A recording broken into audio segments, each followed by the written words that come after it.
로마서 16장 1절부터 6절까지입니다. 내가 겐그레아 교회의 일꾼으로 있는 우리 자매 베베를 너희에게 추천하노니 너희는 주 안에서 성도들의 합당한 예절로 그를 영접하고 무엇이든지 그에게 소용되는 바를 도와줄지니 이는 그가 여러 사람과 나의 보호자가 되었음이라. 너희는 그리스도 예수 안에서 나의 동역자들인 브리스가와 아굴라에게 문안하라. 그들은 내 목숨을 위하여 자기들의 내놓았나니 나뿐 아니라 이방인의 모든 교회도 그들에게 감사하느니라. 또 저의 집에 있는 교회에도 문안하라. 내가 사랑하는 에베네도에게 문안하라. 그는 아시아에서 그리스도께 처음 맺은 열매니라. 너희를 위하여 많이 수고한 마리아에게 문안하라. 내 친척이요 나와 함께 갇혔던 안드로니고와 유니아에게 문안하라. 그들은 사도들에게 존중이 여겨지고 또한 나보다 먼저 그리스도 안에 있는 자라. 또 주 안에서 내 사랑하는 암블리아에게 문안하라. 그리스도 안에서 우리의 동역자인 우르바노와 나의 사랑하는 스다구에게 문안하라. 그리스도 안에서 인정함을 받은 아벨레에게 문안하라. 아리스도블로의 권속에게 문안하라. 내 친척 헤로디온에게 문안하라. 나기수의 가족 중 주 안에 있는 자들에게 문안하라. 주 안에서 수고한 두루베나와 두루보사에게 문안하라. 주 안에서 많이 수고하고 사랑하는 버시에게 문안하라. 주 안에서 택하심을 입은 루포와 그의 어머니에게 문안하라. 그의 어머니는 곧 내 어머니니라. 아순그리도와 블레곤과 허메와 바드루바와 허마와 및 그들과 함께 있는 형제들에게 문안하라. 빌롤로고와 율리아와 또 네레오와 그의 자매와 올름바와 그들과 함께 있는 모든 성도에게 문안하라. 너희가 거룩하게 입맞춤으로 서로 문안하라. 그리스도의 모든 교회가 다 너희에게 문안하느니라. 아멘. 네, 16장은 이제 로마서의 마지막 부분 인사, 또 마지막 권면, 그리고 마지막에 이제 축복과 찬양, 축도 이렇게 구성이 되어 있습니다. 그런데 이 16장 지금 읽은 1절부터 16절까지에 꽤 많은 사람들의 이름이 등장해요. 이름이 등장하지 않은 사람을 포함하면 26명 등장합니다. 누구와 누구의 자매 혹은 형제 이렇게 이제 있기 때문에 26명이라고 하는 많은 사람들의 이름을 거론하는데 흥미로운 것은 바울은 로마 교회를 방문한 적이 없다는 거예요. 그런데 로마 교회에 있는 이렇게 많은 사람들의 이름을 알고 있고 문안해요. 이들 중에는 바울과 함께 동역했던 대표적으로 브리스길라와 아굴라도 있고 바울의 친척들도 있습니다. 어떻게 그러면 이렇게 한 번도 가보지 않은 그런 지역에 있는 사람들을 많이 알고 있을까? 이 당시는 여행이 굉장히 많았죠. 그러니까 그냥 놀러 가는 여행이라기보다는 상업적으로 혹은 로마의 박해 때문에 여기저기 왔다 갔다 해야 하는, 브리스길라와 아굴라도 고린도에서 만났던 사람인데 이들이 지금은 로마 교회에 있는 거거든요. 특별히 로마에서는 유대인들을 다 축출한 적이 있어요. 그랬다가 50년대 초반, 54년, 53년, 4년 이쯤에 다시 돌아갑니다. 그러니까 로마에서부터 쫓겨나서 여기저기 흩어져 있던 사람들이 그 칙령이 해제되니까 다시 돌아온 거죠. 그러니까 브리스길라와 아굴라만 해도 로마에 있던 사람들인데 도망 나와서 쫓겨나서 고린도에 정착해 있다가 거기서 바울을 만났고 바울과 함께 에베소까지도 가서 사역을 같이 했고 그리고 나중에 이제 로마로 가게 된 그런 거죠. 그런 사람들이 굉장히 많았고 유대인만 그런 게 아니라 이방인들도 상업적인 목적으로 또 여러 가지 이유로 많은 여행을 했던 것을 우리가 알게 됩니다. 그래서 제법 많은 사람들을 이미 로마 교회에 알고 있는 사람들이 있었던 거고 좋은 동역자들이 많이 있었던 것을 우리가 보게 됩니다. 그런데 여기에 몇 가지 특징을 오늘 좀 살펴보려고 해요. 첫 번째는 일단 16장 1절에 보면 베베를 추천합니다. 여기 보니까 내가 겐그레아 교회의 일꾼으로 있는 우리 자매 베베를 너희에게 추천하노니 그랬어요. 이 당시에는 편지를 전달하는 사람의 신분을 이 편지를 쓴 사람이 보장해주는 추천서가 필요했습니다. 그걸 증명하기가 어렵기 때문에 이 친필 추천서 같은 게 이제 있는 거예요. 그래서 여기에 이 베베가 아마도 이 고린도 이 로마서를 로마 교회에 전달하는 임무를 맡았던 사람으로 여겨집니다. 여성이죠. 물론 이것만을 위해서 보내진 건 아닌 것 같고 베베가 마침 로마에 갈 일이 있는 거예요. 자기의 일을 위해서. 그래서 그 일을 하면서 동시에 이제 그리스도인으로서의 어떤 일을 감당하는 거죠. 그런데 이 베베라고 하는 사람을 소개할 때 몇 가지 수식어를 쓰고 있는데 첫 번째는 겐그라의 교회의 일꾼이다 이렇게 말했어요. 여기 일꾼이라고 하는 말은 다른 말로 번역하면 집사로 번역할 수 있는 단어예요. 그러니까 우리가 그 디아코니아라고 하는 말인데 이제 그 디아코니아라고 하는 말이 쓰여진 거예요. 그러니까 어느 정도 교회 안에 어떤 지금과 같은 정확한 집사 이런 건 아니었겠지만 교회의 일꾼으로서의 어떤 자리가 있었던 것으로 볼 수 있고, 그러니까 이 여인은 이미 겐기레아는 이제 고린도 시에 있는 항구 쪽이거든요. 그러니까 이 고린도 교회 안에서 아주 중요한 역할을 맡고 있었던 사람이었다는 것을 알게 돼요. 또 하나는 우리 자매라고 소개를 해요. 여기 자매도 마찬가지로 친척이 아니고 그리스도 안에서 자매인 거고, 특별히 우리 자매라고 했을 때 굉장히 친근한, 바울과 아주 가까운 그런 동역자 관계였던 것을 보게 됩니다. 그래서 이 베베라고 하는 신뢰할 만한 사람에게 이 편지를 보내는 거예요. 이 당시 주로 편지는 다 이렇게 인편으로 보내게 되거든요. 주로 이제 그 집에 노예들이 이제 이걸 전달하는, 종들이 전달하는 역할을 많이 했었죠. 근데 이 교회에서는 이 동역자에게 이 역할을 맡긴 거예요. 그래서 이 베베가 이것을 가지고 이제 가는 거고, 사람들은 베베로부터 이 편지를 받고 추천서를 보여달라고 하는 거죠. 근데 이 편지 뒷부분에 이제 그게 붙어 있는 거라고 볼 수 있을 것 같아요. 아마 어쩌면 별도의 추천장이 있었을 수도 있을 거예요.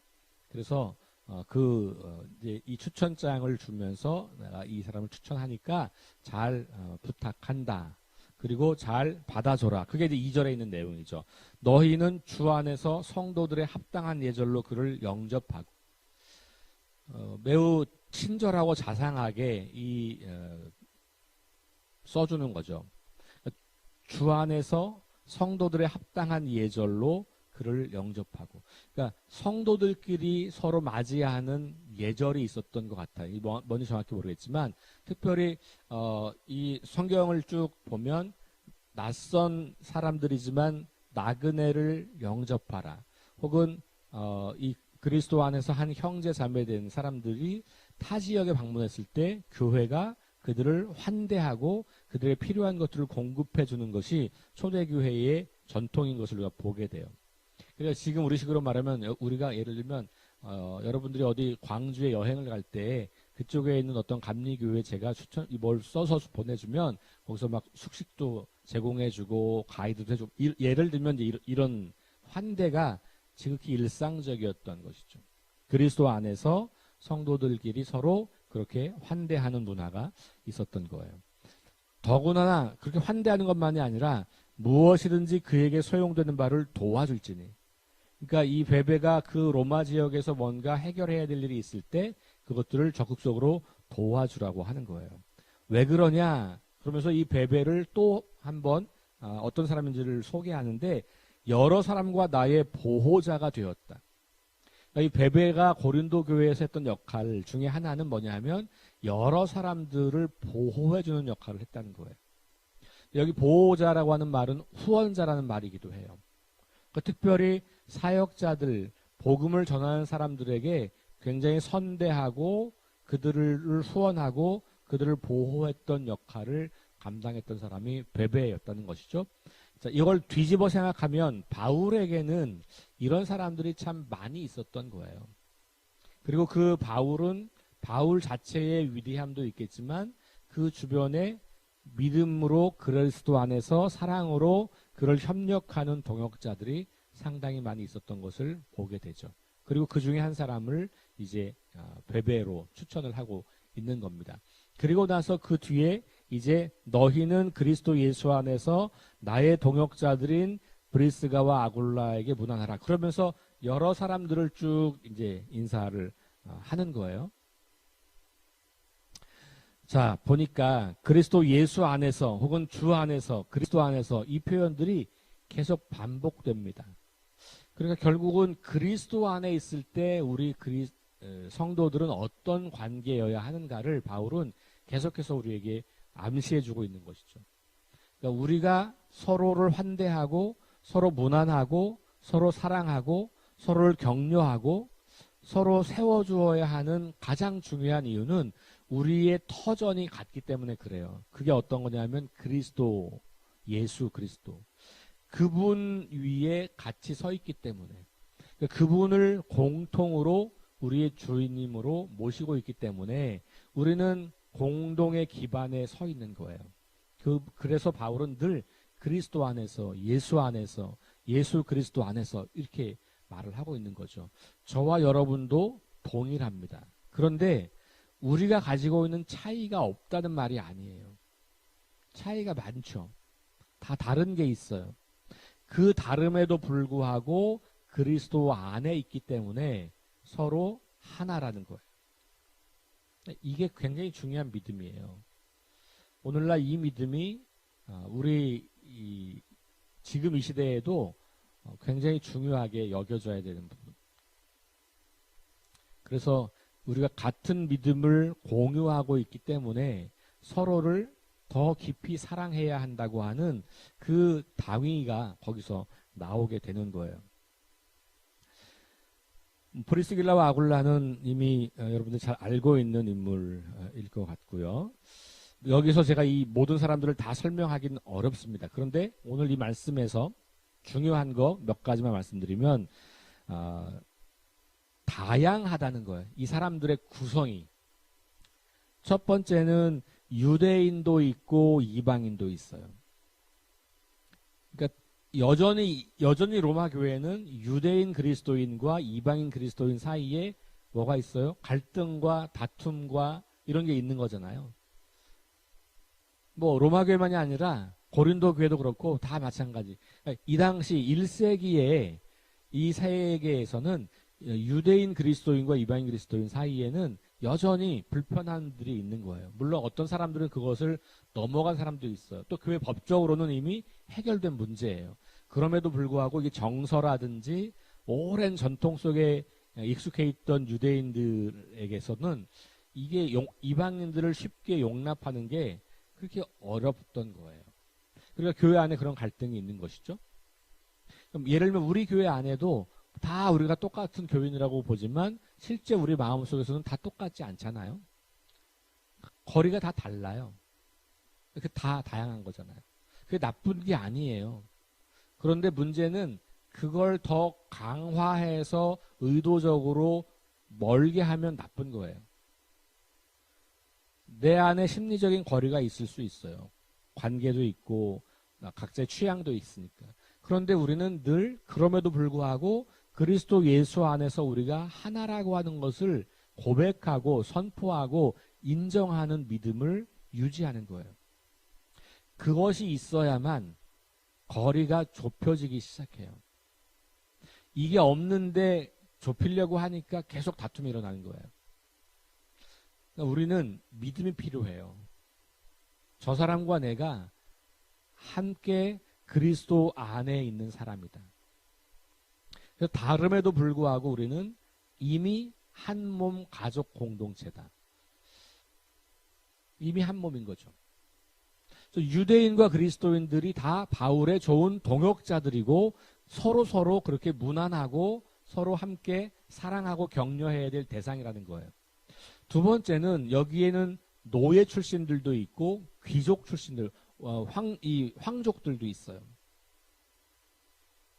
그러니까 노예 출신들과 귀족 출신들이 하나를 이루는 거예요.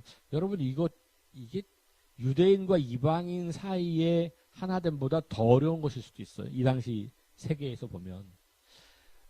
여기까지 안 가도요. 200년 전에 조선 땅에서도 그건 불가능한 일이었잖아요. 지금도 그런 사람들이 있단 말이에요. 지금도.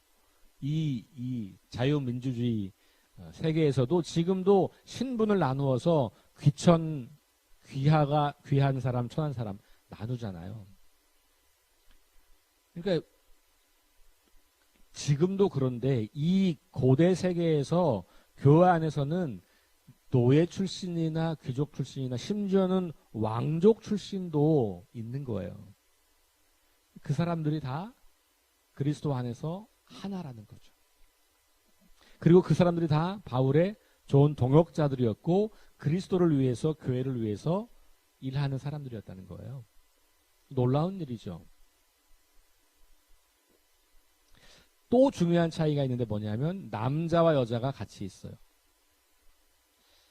여성들이 제법 많습니다. 9명이 나와요.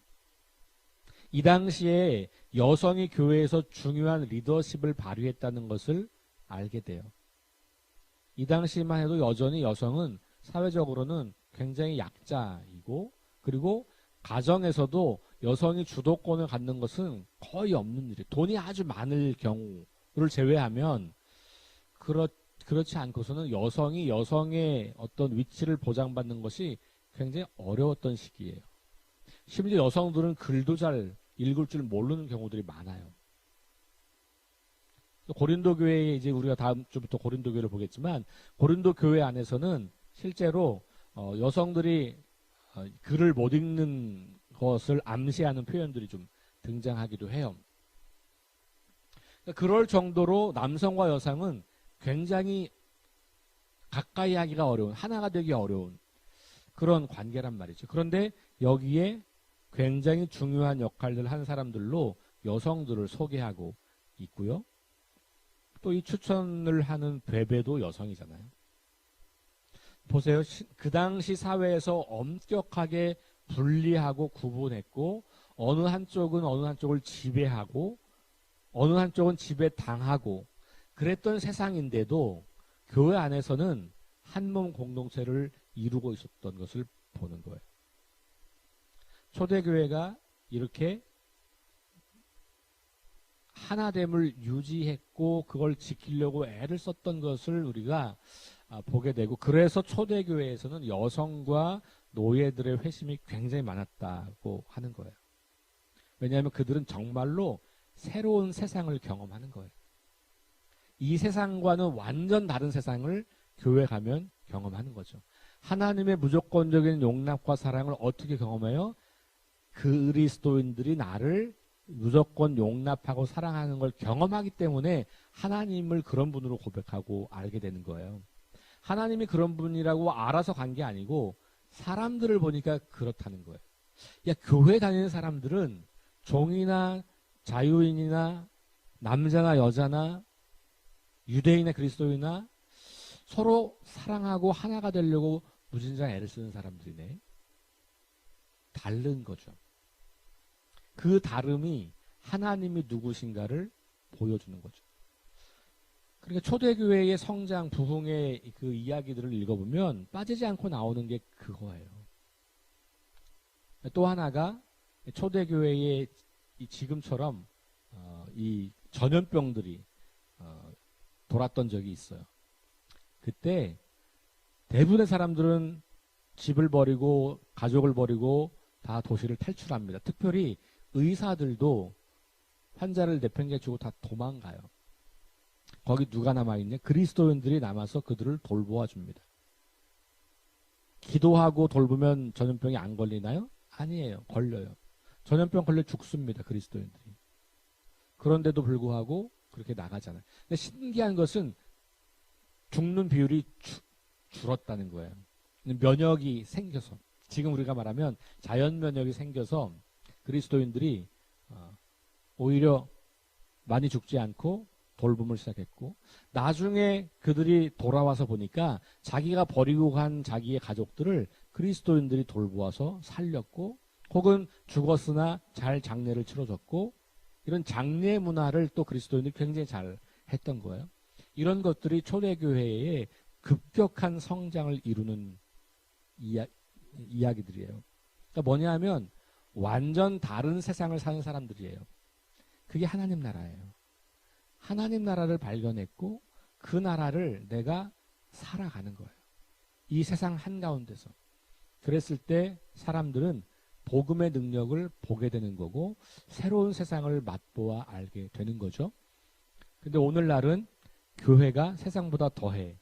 이런 얘기를 많이 하잖아요. 맨날 싸우는 얘기. 맨날 돈 문제. 성적인 이상한 이야기들.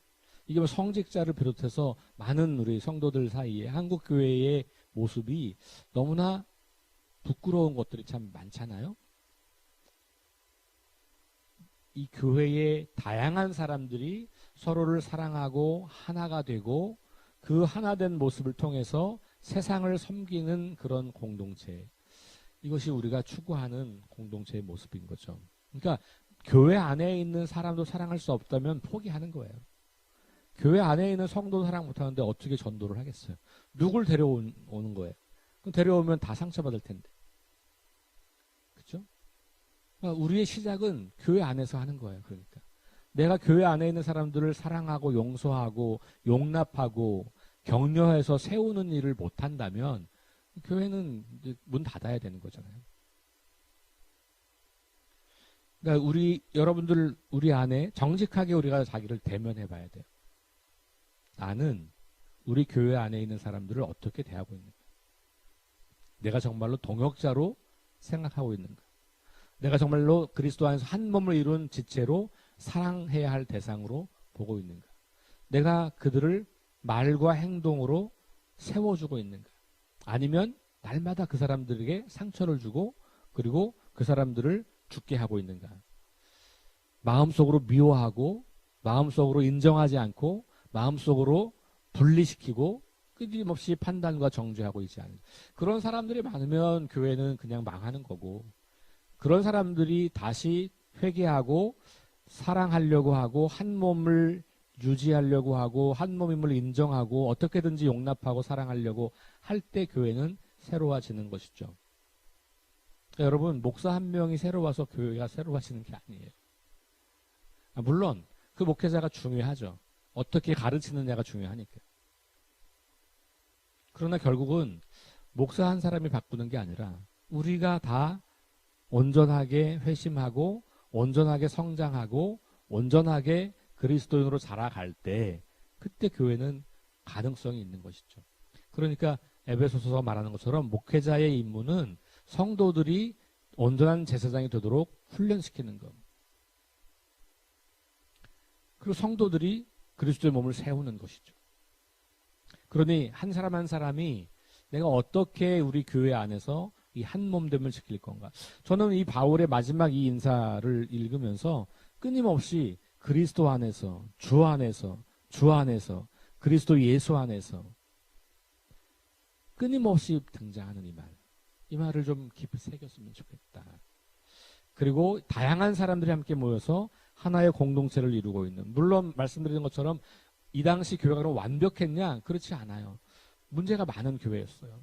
그럼에도 불구하고 이런 권면들을 통해서 계속해서 그 문제들을 고쳐가고 새롭게 해가고 그렇게 함께 건강하게 세워져 가는 그런 교회들의 모습을 우리가 보게 되는 것이죠. 석교교회가, 우리 교회가 바로 그런 성경의 말씀대로 진리 위에 온전히 세워지고 그리스도 안에서 한 몸을 이루고 서로를 깊이 사랑하며 우리가 먼저 하나님 나라를 경험할 수 있을 때, 그때 우리는 세상 사람들을 전도할 수 있고 세상 사람들을 치유하고 회복하는 하나님 나라의 일을 동참할 수 있을 겁니다. 그런 교회를 꿈꾸며 우리 함께 그리스도 안에서 서로를 더 사랑하고 함께 동역하고 서로를 용납하고 그렇게 우리 자신을 훈련하고 다듬어가고 세워가는 그런 저와 여러분 될 수 있기를 주의 이름으로 축원합니다. 기도하겠습니다. 하나님 감사합니다. 로마 교회에 다양한 사람들, 구성원들이 있었던 것을 우리가 보게 되었습니다. 너무나 많은 사람들이 있지만 그러나 이 다양한 사람들이 한 몸 공동체를 이루고 있다는 것 우리가 기억해 봅니다. 우리 교회 안에도 다양한 배경의 사람들, 다양한 출신의 사람들, 다양한 차이를 가지고 있는 그런 사람들이 함께 모여 있습니다. 이 모임이 그저 다른데 한 번 예배드리면서 모였다가 헤어지는, 그리고는 아무 관심 없이 서로를 돌보지 않고 있다가 또 예배 시간 되면 예배하러 와서 또 헤어지고 마는, 일주일에 한 번 얼굴 보는 것으로 관계를 유지하는 그런 교회가 되고 싶지 않습니다. 하나님, 서로를 돌보고 사랑하고 용납하고 인정하고 세워주고 격려하고, 그래서 세상 어디에서도 경험할 수 없는 하나님의 그 무조건적인 사랑을 우리 교회는 경험하는 공동체가 되기를 원합니다. 그리스도 안에서 우리를 한 몸으로 묶어주셨는데 우리가 서로를 비난하고 판단하고 정죄하며 그 몸을 망가뜨리고 있는 것은 아닌지, 그리스도의 몸을 잘라내고 있는 건 아닌지 돌아봅니다. 하나님, 우리가 그 한 몸 공동체를 소중히 여기고 그 한 몸을 잘 지켜 그리스도 안에서 아름다운 교회로 성장하도록 인도하여 주옵소서. 예수님 이름으로 기도합니다. 아멘. 우리 함께 합심해서 기도합니다. 주신 말씀과 더불어서 성령의 능력으로 하나님 나라를 증언하고 살아내게 하소서. 하나님 말씀이 기준되게 하소서. 질병과 연약함으로 고통당하는 사람들을 치유해 주소서. 전쟁과 자연재해와 가난과 억압으로 고통당하는 사람들에게 은혜를 베푸소서. 다음 세대를 주님 기억하시고 다음 세대가 계속해서 믿음 안에 잘 자랄 수 있도록 인도해 주옵소서. 합심해서 기도합시다.